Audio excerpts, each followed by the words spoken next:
Okay, now what we're going to start with, we're going to basically go through the body step by step. So I find that stretching's best after you do your exercise, not before. You can do a little bit of warming up to get blood into the muscle bellies, etc., etc. But say if you're at a gym and you're doing chest press or lat pull down or whatever, the first couple of sets done from correctly and slowly are actually the stretch. So what I prefer to do is most of the stretching after you've completed the exercise. So when I do this DVD, you can string these stretches together after you do a set of, say for instance, if you're doing chest press, you may do, you know, a set of 12, 10, 8, 6, and then you do the stretch at the end of that.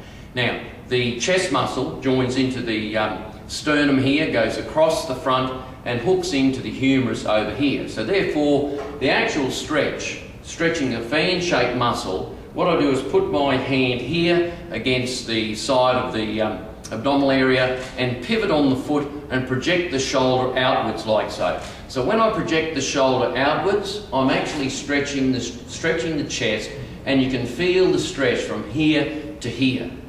Now, if I use the palm of my hand, and it's held at about 90 degrees to my shoulder, use the palm of my hand, I can feel the chest stretching. So as I pivot and turn, the chest is stretching. Now, if I use my fingers, I will actually feel the bicep stretch because of all the tendon connections right through here, including the brachial radius, which bridges across the elbow joint.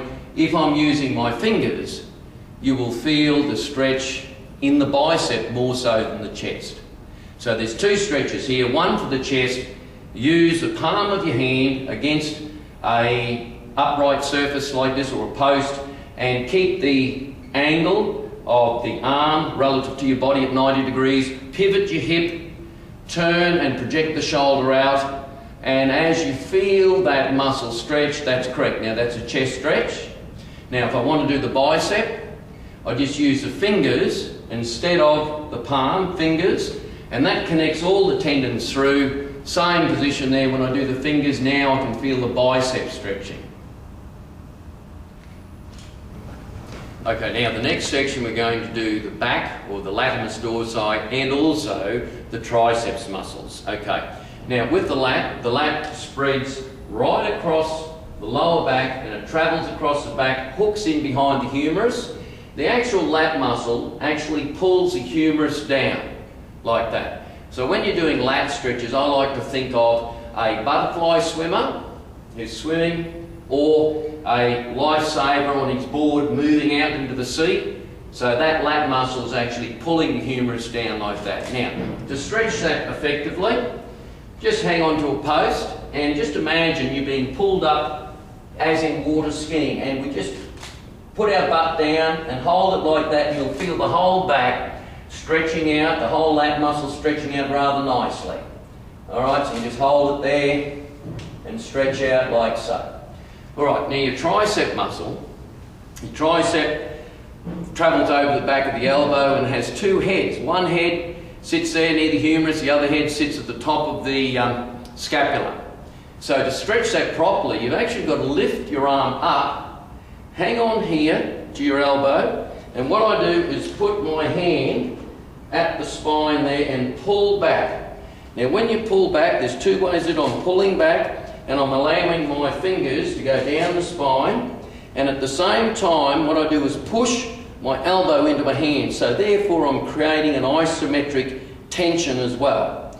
So we do the tricep this way. So again, we go up, bring the elbow beside the face, pull it back, point your fingers to your spine here, pull it back and lean back a little bit, and then push your elbow into your fingers and create an isometric tension. Therefore, you're allowing the receptors, or the ganglion receptors, to go to sleep, and therefore relax the tricep a little bit more than you would normally.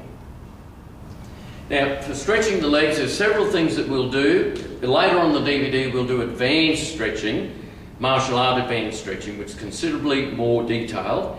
But for your general gym programming, stretching the quads, or the main muscle we're looking at here is the rectus femoris, which joins in at the hip. travels down across the top of the knee and inserts around about there. Then you've got your vastus lateralis and your vastus medialis. Now, the best way to do that, just to stretch the whole quad group, is grab the shin. See where my knee is here? I actually then start to pull the knee backwards. Now I pull it backwards, you can see the separation between that knee and the supporting knee I've got there. When I pull it back, you'll really feel the rectus femoris really gets a good stretch. And just hold it there, and then what I normally do is push my shin against my hand there to create back tension.